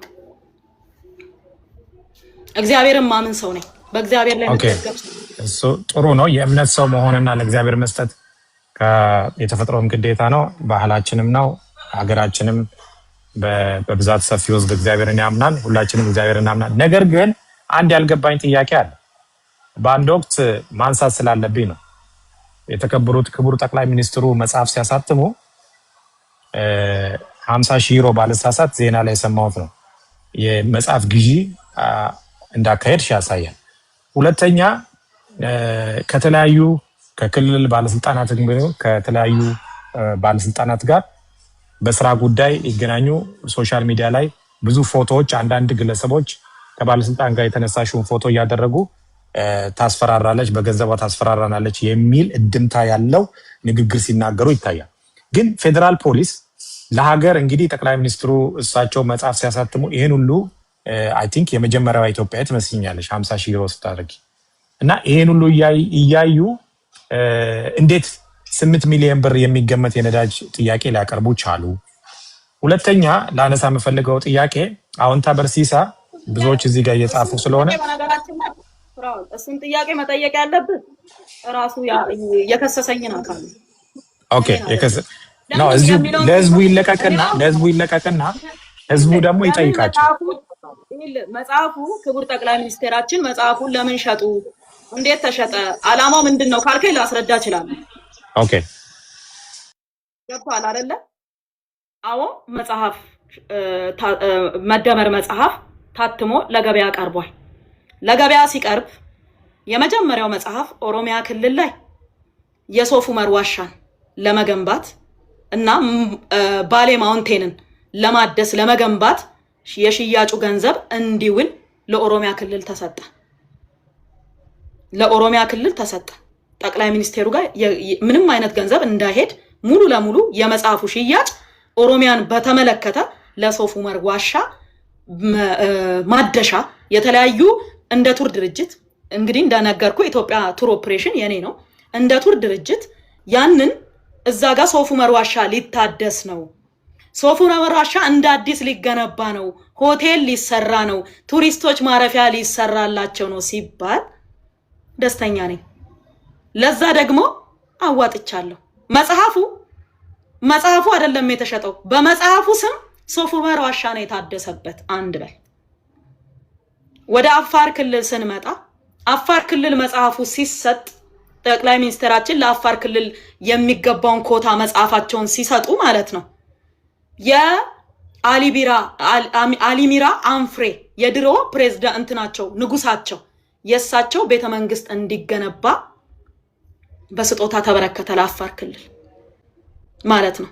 ለአዲስ አበባ ከተማ ሲበረከት ደግሞ ማለት ነው አዲስ አበባ ውስጥ ለወጣቶች ስቴዲየም እንዲገነባ። አሁን እንግዲህ ስቴዲየም በስቴዲየም ሆናለች አዲስ አበባ። የእሳቸው መጽሐፍ ታትሞ ለሽያጭ በቀረበ ሰዓት ማለት ነው አንድም ስቴዲየም የምናውቃቸው ትልልቆቹ ስቴዲየም እንጂ በየሰፈሩ ስቴዲየም አልነበረ። ለዛ መጽሐፉን ሸጣችሁ ስቴዲየም ገንቡበት ብለው ነው ጠቅላይ ሚኒስቴሩ መጽሐፋቸውን የሰጡት። ወደ አዋሳ ደግሞ ሲዳማ ክልል ስንመጣ ደግሞ ማለት ነው የዛኔ ክልሉ ኦልሞስት አልተበተነም በሚባል ደረጃ ነው። አዋሳ ታቦር ተራራ ላይ ለወጣቶች መዝናኛ እንዲገነባ መጽሐፉ በስጦታ ተበረከተ። መጽሐፉን የገዛ ሰው በጠቅላላ አዲስ አበባ ላይ ከገዛ ስቴዲየም አስገንብቷል። አፋር ላይ ከገዛ የአሊሚራ አንፍሬን ቤተመንግስት ገንብቷል። ኦሮሚያ ላይ ከገዛ ሶፍ ዑመር ዋሻን አድሷል። ገብቷል አይደል? አዋሳ ላይ ከገዛ ደግሞ ለወጣቶች መዝናኛ እንዲገነባ ተደርጓል። የአማራ ክልልና የትግራይን አላስታውስም፣ የቤንሻንጉል ምናምን አላስታውስም፣ ግን ለየሁሉም ተሰጥቷል። ለሆነ ዓላማ አውሉት ተብሎ ማለት ነው። መጽሐፉ ለዛ ነው የተሸጠው እንጂ ገንዘቡ ለቤተ መንግስትም ሆነ ለጠቅላይ ሚኒስትራችን ገቢ አልተደረገም። ለምን? ሀቅ ነው። ገብቷል አይደል? እውነት ነው ማለት ልዋሻ አልችልም። ጠቅላይ ሚኒስቴራችን መጽሐፉን ሽጠው ለክልሎች ስጦታ ሰጡ እንጂ ገንዘቡን ሰብስበው ለራሳቸው አልወሰዱ። ስለዛ ሀቅ ስለሆነ እውነታውን ስለማቅ እውነቱን አስረዳለሁ። ስለዛ እኔ ኦሮሚያ ክልል ሶፍ ዑመር ዋሻን ለማስገንባት ያንን ገንዘብ አዋጥቻለሁ። አሁን ተመለሳለሁ። አዎ። ስለዚህ በዚህ ውስጥ በገበታ ለሀገር በሚለው ፕሮጀክት ውስጥ ትልቅ አስተዋጽኦ አድርገሻል ማለት ነው። በዚህ ሁኔታ እነዚህ አይነት ክሬዲቶችሽን መጥፋት ስለሌለባቸው ነው ላነሳ የፈለግኩትና እንግዲህ ይሄን ሁሉ ለሀገር እንደገናም ደግሞ አዲስ አበባ ከተማ መስተዳድር በአንድ ወቅት የሽንኩርት ገበያ የተለያዩ የዋጋ ንረት በነበረበት ሰዓት ብዙ ስቶሮችን አዲስ አበባ ውስጥ ከፍተሽ ስታከፋፊ ነበር ገበያውን ለማለት። እነዛ ስቶሮች አሁንም እየሰሩ ነው። 17ቱም ስቶሮች እየሰሩ ነው አሁን። ስለዚህ የአዲስ አበባ ከተማ መስተዳድር በዚህ ሁኔታ እንደዚህ እየሰራሽ አሁን በተከሰስሽበት ክስ አይጣረስም ወይ? በዚህ ጋር ልማቱን እየደገፍሽ በዚህ ጋር ምን መሰለህ አሁን እዚህ ጋር ማለት ነው እውነት ንገሪኝ ካልከኝ ለምን እንደሆነ ይሄ ነገር ለምን እንደተፈጠረ እንዴት እንደሆነ መናገር የሚችሉት ድርጊቱን የፈጸሙ ሰዎች ናቸው። ከዚህ ጀርባ ያሉ ሰዎች ናቸው መጠየቅ የሚችሉት። በረከት ገባ ይሄ ነገር ለምን ሆነ እንዴት ሆነ ብለህ ከጠየቀኝ እኔ አላውቅም ነው የምልህ። ግን እርግጠኛው ልንገርህ ጠቅላይ ሚኒስቴራችን ሀገሪቱን እየመሩ ስለሆኑ እንዲያነት ድርጊት የሚፈጽሙትን ሰዎች መቼም ኮሚቴም ቢሆን አዋቅረው ይጠይቃሉ ብዬ ተስፋ አደርጋለሁ። እያንዳንዱን ሰነዳችንን በድጋሚ ያስመረምራሉ ብዬ ተስፋ አደርጋለሁ። ገባ ለምሳሌ ቅድም ምን ብለኛል? ከተለያዩ ክልል አመራሮች ጋር ትነሻለሽ፣ እርሻ ሊጎበኙ ይመጣሉ። ለምሳሌ ክቡር ጠቅላይ ሚኒስትራችን እርሻዬን ሊጎበኙ መጡ። ከሳቸው ጋር ፎቶ ተነሳ ማለት ከሳቸው ጋር እኔ እርሻ ውስጥ ፎቶ መነሳት ሌላን ሰው ማስፈራራ ሊሆን የሚችለው ለምንድን ነው? ማለት ምን ይሁን ነው ማስፈራራቱ? ማለት እንዴት ነው ማስፈራራበት? ሶሻል ሚዲያ ላይ ለሚናገሩት እንደዛ ብለው ለሚናገሩት መልስ እንዲሆን ነው። ገባ የሀገር መሪ ናቸው። ሀገር በመሪ ትመሰላለች። የፈለገ ነገር ቢመጣ እኔ ለምሳሌ ማለት ነው ቅሬታዬ እሳቸው ላይ ላቀርብ ይችል ይሆናል። እንዲህ ለምን አደረጉ፣ እንደዚህ ቦታ ላይ መጥፎ ነገር አድርጓል፣ እንዲህ ነገር ብዬ ጠቅላይ ሚኒስቴራችን ላይ ቅሬታ በግሌ ላቀርብ ይችላለሁ። ሌላም ህብረተሰብ ሊያቀርብ ይችላል፣ ሌላም ኢትዮጵያዊ ማለት ነው። እውነት ግን እነግርሃለሁኝ እዚህ ጋር ማለት ነው ሌላ የውጭ ኃይል ግን ሌላ ኤርትራዊ ሌላም አሁን ለምሳሌ ኤርትራም ልትል ትችላለህ፣ ግብጽም ልትል ትችላለህ፣ ማንም ማለት ነው እንዲሰድባቸው ግን አልፈልግም። እኛ ኢትዮጵያውያን ከተበደልንም ከከፋንም እንደ ልባችን እንናገር፣ ምንም ችግር የለም። ጠቅላይ ሚኒስቴራችንን ግን የውጭ ሀገር ዜጎች ግን እንዲያዋርዷቸው ግን ፍቃዴ አይደለም። በሌላ ሰው እንዲዋረዱ አልፈልግም። የሌላ ሀገር ዜጎች እንዲሰድቧቸው አልፈልግም። እኛ ግን ከከፋን መብታችን ነው፣ እንደ ልባችን እንናገራለን። በቃ መታወቂያም ከተከለከለን ልንጮህ እንችላለን። የሆነ ነገርም ከሆነ ልንጮህ እንችላለን፣ ልንናገር እንችላለን። ለምን ኢትዮጵያውያን ነን፣ ከከፋን እንናገራለን።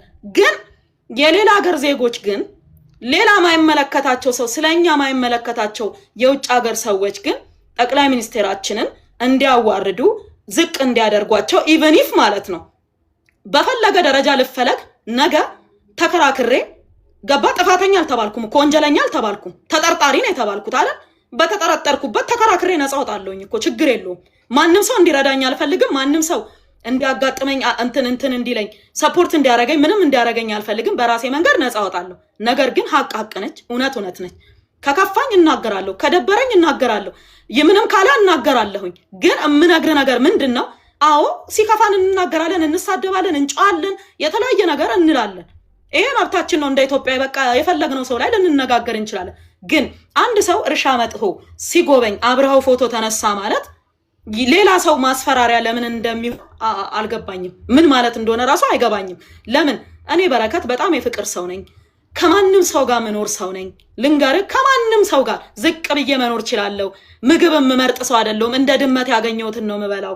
ልንገርህ ይሄን በላለሁ፣ ይሄን አልበላም። ይሄ ነገር ይደብረኛል። ምልሰው ጥሬ ስጋ በርግጥ አልወድም፣ ክትፎ ምናምን አልወድም፣ በተፈጥሮ አልወድም። በተረፈ ግን ማለት ነው ከማንም ጋር ቂጣም ቆሎም ዝቅ ብዬ በልቼ የምኖር ሰው፣ እግዚአብሔር ደግሞ ከባዶ ከምንም ከትቢያ ያነሳኝ ሰው፣ አመዴን እፍ ብሎ አራግፎ ለዚህ ያበቃኝ ሰው።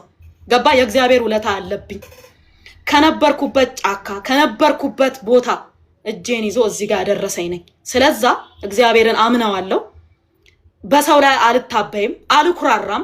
ላደረኩት መልካምነት ላደረኩት ጥሩ ነገር ከህዝብ ጎን ከደሃ ጎን በመቆሜ ለምን ተጠረጠርኩ ብዬ አልተናገርኩም። መጠርጠር ማንም ሰው ይጠረጠራል። ምናልባት ነገ ከነጎዲያ ተክረን ነፃ እንወጣለን። ከዚህም ይታይልኛል ብዬ ተስፋ አደርጋለሁ። ገባ? በደንብ ይታይልኛል። እኔ እንዳልነበርኩ እስር ቤት እንደነበርኩ ይሄ ድርጊት ሲፈጸም የሚያያይልኛል። ነዳጁን በህጋዊ መንገድ ወስጄ ከዚህ በፊት የነበሩትን ስቀዳ የነበረውን ነዳጅ ገባ? ስቀዳ የነበረውን ነዳጅ በህጋዊ መንገድ ቀድቼ ከማደያዎችም ሆነ ከየትም በህጋዊ መንገድ ስጠቀም ነበር። አሳልፌ ለማንም አልሰጠውም፣ አልሸጥኩም። ገባ? አይበቃኝም፣ ለራሴም እንኳን አይበቃኝም ካለኝ ስራ ጋር እና ያ ስለነበረ ይሄው ነው። ነገሮች መልካም ይሆናሉ ብዬ ተስፋ አደርጋለሁ። ይስተካከላሉ ብዬ ተስፋ አደርጋለሁ። ሰው ነኝና እንደ ሰው ተስፋ ልቆርጥ እችላለሁ። አዎ ተስፋ ቆርጫለሁ። ተጨማሪ ገንዘብ አምጥቶ ለመስራት የሆነ ነገር ለማድረግ እፈራለሁ። የሰው ልጅ ገባ? ሌሎቹ ሰዎችም ኑና ሀገራችን ስሩ ለማለትም እፈራለሁ። ገባ? ለምን የህግ ከለላ ፈልጋለሁ። ንብረቴ ከለላ እንዲያገኝ ፈልጋለሁኝ። ገባ? እግዚአብሔር ከጎኔ ነው ያለው፣ ቆሟል። ደግሞ መንግስትም ለምን ብሎ እንዲጠይቅ ፈልጋለሁ። ለምን ይሄ ሆነ፣ ለምን እንዲህ ተደረገ፣ ለምን ይሄ ተፈጠረ ብሎ መንግስታዊ አካልም እንዲጠይቅ ፈልጋለሁ። ያለው ነገር ይሄ ነው። ያው የጠየቀሽን መንግስት ስለሆነ መንግስታዊ አካል ስትይ አድሬስ ማድረግ የምትፈልጊ ከሆነ ጠቅላይ ሚኒስትሩ ወይ ሜሯ ወይ የክልል ፕሬዝዳንቶች ከሆኑ ልትች፣ ምክንያቱም የጠየቀሽ አካል ራሱ የመንግስት አካል ስለሆነ። ሌላው በዚሁ ማንሳት የምፈልገው ሌላ ጥያቄ ተቆራርጦ እኔ ልንገርህ የጠየቀኝ መንግስት ነው ብዬ አላምንም፣ ግለሰቦች ናቸው ማለት ፌዴራል ፖሊስ የመንግስት አንዱ ተቋም ስለሆነ ነው። ፌዴራል ፖሊስ ብሎ እዛ ውስጥ ደግሞ ይልክ እዛ ውስጥ ደግሞ ህግን ከለላ ያደረጉ የራሳቸው አጀንዳ ያላቸው ግለሰቦች አሉ። እሱ ሀቅና ሀቅ ነው በቃ። ኦኬ። ስለዚህ ሌላ ያው እኔ ግልጽ እንዲሆን ስለፈለኩ ነው። ምክንያቱም የመንግስት አንዱ ተቋም ስለሆነ ሚዲያዎቹም ደግሞ ሶሻል ሚዲያዎቹ የመንግስት ተቋም ሶሻል ሚዲያዎች ስለሆኑ መንግስት ይጠይቅልኝ ሲባል አንዳንድ ሰው ጠቅላይ ሚኒስትሩ ይህንን ጉዳይ እንዲያዩልኝ ወይ ደግሞ የከተማ ከንቲባው እንዲያዩልኝ ወይ ደግሞ የክልል ፕሬዝዳንቶች እንዲያዩልኝ ብሎ አድሬስ ያደርጋል። ስለዚህ ፌደራል ፖሊስ የሚመለከተው አካል እንዲያዩልኝ ይፈልጋሉ። ለምን አዲስ አበባ ከተማ ዝቅ ብዬ ነው የሰራሁት። ገባ? አዲስ አበባ ከተማን ዝቅ ብዬ ነው ያለማሁት። አዲስ አበባ ከተማ የ2017 የወርቅ ተሸላሚ ነው። በወርቅ ደረጃ በማልማት በልማት ከ55 ሚሊዮን ብር በላይ የለገሰ ሰው ነው ወርቅ የሚሰለመው። በነገራችን ላይ አዲስ አበባ ከተማ ከ55 ሚሊዮን ብር በላይ በማበርከት የወርቅ ተሸላሚ ነው እና የሚመለከተው አካል ገባ? ሀቁን ብቻ እንዲያይልኝ፣ እውነቱን ብቻ እንዲያይልኝ ነው የምፈልገው። ሌላ ነገር ነው ያልፈልግም። ሌላ እርዳታ የተለየ ነገር ፕሪቪሌጅ ኤክስትራ ማይል እንዲሄድልኝ አይደለም የምፈልገው። እውነትና እውነቱ ብቻ እንዲወጣልኝ፣ ስራዬን በአግባቡ እንድሰራ፣ ወደ እርሻዬ በክብር እንድመለስ፣ ነገሮቼን በአግባቡ እንዳከናውን ብቻ ነው የምፈልገው። ልጆቼን ማሳደግ ብቻ ነው የምፈልገው። ገባ? ከድሃው ኢትዮጵያዊ ጎን መቆም ነው የምፈልገው። ገባ? አገሬ በቀን 3 ስትበላ ማየት ነው የምፈልገው። ይሄ ነው ምኞቴ። በቃ ብኖርም እኔ ሰማይ ጠቀስ ህንጻ ገንብቼ ምናምን የምመኝ ሰው አይደለሁም። በነገራችን ላይ ከዚህ ከድሃ ህዝብ ጋር በፍቅር በሰላም መኖር ብቻ ነው የምፈልገው። እውነቱን ብነግር ሌላ አንድ ተቆራርጦ እየተለቀቀ ያለ ቪዲዮ አለ። የክቡር ጠቅላይ ሚኒስትሩን ፎቶ አድርገው አንድ ወቅት የተናገርሽው ንግግር እኔ ሙሉውን ቪዲዮ ሰምቼዋለሁ። የእሳቸው ስም ተመሳሳይ ስለሆነ አብይ በሚል ስም አንድ የተናገረ ያንቺን አድርገው የተቆራረጠ ቪዲዮ ከዶክተር አብይ ፎቶ ጋር አድርገው እሳቸውን የተናገርሽ አስመስለው ሶሻል ሚዲያው ላይ የተዘዋወረ ነገር አለና ምናልባት እኔ ሙሉ ቪዲዮን አይቼዋለሁ፣ እሳቸውን እንዳልሆነ አይቻለሁ። ነገር ግን ለቀሪው እዚህ ላይ ለሚመለከተው 14000 ሰው ማንን ነበር በወቅቱ አብይ ብለሽ ስትናገር የነበረው? አብይ ይልማ ነው። አብይ ሳድስ ሚዲያ ያ ምክንያቱም የዶክተር አብይ የጠቅላይ ሚኒስትሩን ዶክተር አብይ ፎቶ አድርገው እያለ ይሄንን ቪዲዮ እየቆራረጡ የሚለቁት ሰዎች ማለት ነው ዶክተር አብይ እንዳልሆነ ማያውቁ ይመስላል እንዴ? በደንብ ያውቃሉ። ሆን ብለው ህዝቡን ለማደናገር፣ ህዝቡን ለማጥበርበር፣ እኔ ከህዝቡ ጋር ያለኝ ግንኙነት፣ እኔ ከመንግስት ጋር ያለኝ ግንኙነት እንዲበላሽ ስራዬን እንጂ ማለት ነው ዶክተር አብይን እንዳልሆነ ያውቃሉ። አብይ ይልማን እንደሆነ በደንብ ነው ጠንቅቀው ነው የሚያውቁት። መንግስቱም ያውቃል፣ ይሄንን ስራ የሚሰሩትም ሰዎች ያውቃሉ። እና ጀስት በቃ ለጨዋታው ድምቀት እንደዚህ እናደርግ ብለው ነው። ችግር የለም። ሌላው እዚህ ጋር አዎንታ በርሲሳ ምናልባት ሶሻል ሚዲያ ላይ ቴሌግራም ላይ እና የራሱ ሶሻል ሚዲያ ላይ የኢትዮጵያ ህዝብ 5 ብር በየወሩ ይክፈለኝ ብሎ ጽፏል እና ምናልባት አንቺ የ84 ዓመት ደሞዙን ከፍለሽስ ቢሆን 5000 ብር ለ84 ዓመት ከፍለሽው ቢሆንስ? ብሩ እኮ ነው አይደለም የከፈልኩት፣ ሌላ ግለሰብ ነው። እነዛ ግለሰቦች የ84 ዓመት ደሞዝ ከፍሎስ ቢሆን አዎንታ በርሲሳ ሲመጣ አመቱ 84 ነው እድሜው ማለት 5 ብር ሲባዛ በ5000 ስታረጊው 84 ዓመት 540 ይመጣል። 83 ብናደርገው ደግሞ 5090 አካባቢ ይመጣል። 5040 ይመጣልና ለ84 ዓመት ተከፍሎት ሊሆን ይችላል የሚል የራሴ ካልኩሌት አድርጌው ነው። ምናልባት እነዛ ሰዎች ነው ወይስ ያንን ይምጣና ያፍረዳ እሱ ነገር። ኦኬ ስለዚህ አዎንታ በርሲሳ ያው ይሄ ደሞዝ ለ84 ዓመት ነው የተከፈለኝ አንድ የሆኑ ተከፍዬ ልገላገል ብሎ ከፍሎኝ ምክንያቱም 5 ብር የኢትዮጵያ ህዝብ ይክፈለኝ ስላለ እንደዛም ሊሆን ይችላል ላይሆን ይችላል የሚለው ነው። ለ84 ዓመት አንድ የሆኑ 5000 ከፍዬው ልገላገል ያለ ሰው አካል ካለ አዎንታ በርሲሳ ገብቶ ማስረዳት ይችላል። አይ ቲንክ ጥያቄዎቻችን ሌላ አንዳንድ ሰዎች እየላኩ ነው። ምናልባት የምትፈልጊያቸው ከሆነ አያና እንዲገባ ከፈለግሽ የአንቺን ፍቃድ ነው የምጠይቀው እየላከ ስለሆነ ሌላ አሁን አንቺ እንዲገባ የፈቀድሽው ሪቢዝ የሚለው አካውንት ምን እንዲያስረዳ ነው? መጀመሪያ ግን የአንቺን ፈቃደኝነት ረቢራ ማለት ነው። ያ አንዳንድ ነገሮች ጋር ከአዎንታ በርሲሳ ጋር ተያይዞ ማለት ነው ብዙ ነገሮችን ሲል ነበር ማለት አብረው ይጣጣፉ ምናምን ነበር። ስክሪንሹትም ያደርግ ነበር እሱ። እኔም ስክሪንሹት አደርጋለሁ። የሚጽፍልኝም በጠቅላላ አዎንታ በርሲሳ ለእኔ የጻፈልኝም በጠቅላላ ላኩልም ልኬልሃለሁ። ልከሽልኛል። ለዛ ነው ወንድም ካላስገባሽልኝ እሰድብሻለሁ፣ ጨፈጭፍሻለሁ እያለ የሚልክልኝ ሁሉ ልኬልሃለሁ ስክሪንሹት። እኔ ብቻ አይደለም ለሌላውም ጓደኞች ልኳል እና ምን ልል ነው ለሌላ ማዳነ ለሚባል ጓደኛዬም እንደዛው ልኳል እና ረቢራ ከሱ ጋር የተያዘ ይመስለኛል። እስቲ እየሰማ ከሆነ ራሱ ይናገር። በተረፈ ዋናው ኢሹ ዋና ጉዳይ ምንድነው? እኔ ከሌላ ኢትዮጵያዊ ከማንም አልበልጥም። እውነት ለመናገር ሁሉም ሰው እኩል ነው። እኔም ከሌላ ባጠፋ እንደማንኛውም ኢትዮጵያዊ ባጠፋ የሆነ ችግር ቢኖርብኝ ልጠይቅ፣ ምንም ችግር የለም። በነፃነት በንጹህነት በህግም ቢሆን በሽምግልና ልጠይቅ። አሁንም ቢሆን ማለት ነው። ከሌላ ሰው እሻላለሁ ብዬ ማስብ ሰው አይደለሁም። ከሌላ ሰው በልጣለሁ ብዬ ማስብ ሰው አይደለሁም። ገባ? ራሴን ዝቅ አድርጌ የምኖር ሰው ነኝ፣ እውነት ለመናገር ማለት ነው። ይሄንን ነው ማለት።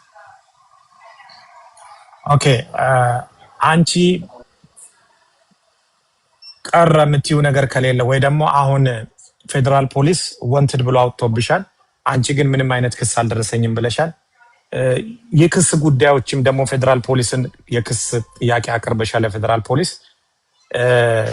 አሁን በግልጽ ፌደራል ፖሊስ ጽሕፈት ቤት ሄደሽ መጠየቅ የምትችይበት ድፍረት ይኖርሻል? ምንም የሚያስፈራሽ ነገር የለም? እውነተኛ ሰው ነኝ ብለሽ ካልሽ ምንም አረታ አፍሪካ ውስጥ እኮ ነን ያለነው። አባባሌ ብሪፍ እንዲሆን ኦኬ እሺ ማለት ምን እንደሆነ አንድ ኖ ኖ ሁለተኛ ደግሞ አይ እንዲህ ለምን አደረጋችሁ እንዴት ለምን ምናምን ልላቸው እችላለሁ እንዴ? አልችልም እኮ እንዴ እኔ እኮ ካሰራ 14 ጊዜ ፍርድ ቤት ቀርቤ እኮ 7 ጊዜ መፈታት ተሰጠኝ ሰው ነኝ። አንደኛ ሁለተኛ ደግሞ ወደ እውነት እስቲ ወደ ህግ እንምጣና ማለት ነው። የከሰሰኝ ማን ነው? አቃቤ ህግ ነው አይደል? ክሱን መሰረተው ሰው ላይ አቃቤ ህግ ነው። አቃቤ ህግ ጠፋችብኝ ብሎ መቼ አመለከተ? ጠፋችብኝ ብሎ እኮ ይኸውልህ አቃቤ ህግ በ29 ክስ መሰረትኩ አለ። ፌደራል ፖሊስ በ30 ወንትድ ነች አለ አይደለም እንዴ? ገባክ? ቢያንስ እኮ በ10 እኮ ፍርድ ቤት ቀጠሮ አለ። ፍርድ ቤት ቀጠሮ መቅረቤና አለመቅረቤ መታየት የለበትም እንዴ? ገባ? አልቀረብኩም፣ መጥሪያ አልመጣልኝም፣ ቤቴ መጥቶ አልፈለጉኝም፣ መስሪያ ቤቴ አልፈለጉኝም። ገባ? እንደ ማለት እንዴት ሶሻል ሚዲያ ላይ እንነጋገራለን? እነሱም ሶሻል ሚዲያ ላይ ፖስቱ፣ እኔም ሶሻል ሚዲያ ላይ ፖስትኩ። ይሄ እኮ ትክክል አይደለም እኮ። ገባ? ይሄ ፕሮፌሽናል እኮ ነው። እንደ ፕሮፌሽናል ነው መነጋገር ያለብን። መጀመሪያ ህጉም ያዘው ነው መደረግ ያለበት። ህጉም ያዘው ምንድነው? መጥሪያ ባድራሻቸው ይላክላቸው ይላል። ቀጥሎስ በራቸው ላይ ይለጠፍ ይላል። ቀጥሎስ በጋዜጣ ይጠሩ ይላል። ገባ? እሱን ስቴፕ አልፈዋል እንዴ? ሄደዋል እንዴ? መጡ ቤት መጠየቁኝ አልጠየቁኝም እኮ እኔ እያልኩ ያለሁት በ29 ክስ ተመስርቶብሻል ተብዬ በ30 ወንትድ የተባልኩበት ምክንያት አልገባኝም። ሁለተኛ አቃቤ ህግ ጠፋብኛል ትፈልጉልኝ ሳይል ፖሊስ በራሱ ተነሳሽነት እኮ መፈለግ አይችልም እኮ። ምክንያቱም ክስ የመሰረተው አቃቤ ህግ እንጂ ፖሊስ አይደለም። ያንን ነው እያልኩ ያለሁት። ሰነዱን ለምን ፖስተትሽ ብለህ ከጠየቅከኝ ደግሞ ገብቶሃል አይደለ? ምርጫ አልነበረኝም። ገባ? እዚህም እዛም የተለያየ ሰዎች የተለያዩ ነገር ይናገሩ ነበረ። የተለያዩ በተለይ ዛበሻ ማለት ነው በጣም በተዛባ መልኩ ይልክ 8 ሚሊዮን ከሆነ ጥያቄው መንግስት ማለት ነው በረከት ብሎ በመጥሪያ ጠርቶኝ 8 ሚሊዮን ዳሜጅ አምጥተሻል አገሪቷ ላይ ተፋይለኛ አካውንቴን አግዶ መውሰድ አይችልም። ዝም ብሎ 8 ሚሊዮን አገሪቷ ላይ ዳሜጅ አምጥቷል ማለት 8 ሚሊዮኑን በየት በኩል ነው ዳሜጅ ያመጣሁት? እንዴት አድርጌ ነው ዳሜጅ ያመጣሁት? ንገረኝ እስኪ። 25 ሚሊዮን እኮ ነው ከፍያለሁ ለነው አይደል? 25 ሚሊዮን 12.7 ሚሊዮን ነዳጅ ተጫነበት። ነዳጁንም አልወሰድኩም እኔ 466,000 ሊትር ነዳጅ በየትኛው በስንት ሰዓት እንደወሰድኩኝ አላውቅም። በየትኛው ማለት ማስረጃም አልደረሰኝም። የተሰጠኝም ነገር የለም። ወይ በየጊዜው መቀዳውን ደምረው ይሁን ምን ይሁን ማውቀው ነገር የለም እያልኩ እኮ ነው። ስለዚህ ደጋግሜ ምን መሰለህ ፍራኦል ኦሬዲ ዋናው ነጥቦቼን ተናግሬያለሁኝ አይደለ? ማለት መናገር ያለብኝን ስለተናገርኩኝ ማለት ነው። ህዝቡን ገብቶታል ብዬ አምናለሁኝ። መንግስትም ይሄንን ነገር ያዩዋል ብዬ ተስፋ አደርጋለሁኝ። ማለት እዛ ውስጥ ያሉ ማለት በየትኛውም ሀገር ብትሄድ ራሱን የቻለ ማፊያ ራሱን የቻለ የሆነ ጋንግስተር ምናምን አይጠፋም። በቃ ይኖራል። ገባ? ይሄንን ደግሞ መንግስት የራሱ ኃላፊነት ነው ማጥራት፣ የራሱ ኃላፊነት ነው ነገሮችን ማስተካከል ማለት ነው። ያስተካክላል ብዬ ተስፋ አደርጋለሁኝ። ግን አሁን ለዛሬ ሁሉንም ነገር አብራርቻለሁ። ይበቃኛል። በቃኝ። ቴንክ ዩ። ምናልባት እኔ ለፌደራል ፖሊስ ለአንቺ ሳይሆን ለፌደራል ፖሊስ ምለው ነገር አለ። ልክልሻለሁ ይሄንን ደብዳቤ። በዚህ በእናንተ በነዳጁ ጉዳይ በተያያዘ መጀመሪያ 6 ሰዎችን ነበረ ክስ ያቀረበው። መልሶ 2ቱን አውጥቶ ለ4 ሰው ብቻ ነው የጠየቀውና ፌደራል ፖሊስ ለምን ይሄን አደረገ የሚል እኔ ራሴ ጥያቄ ፈጥሮ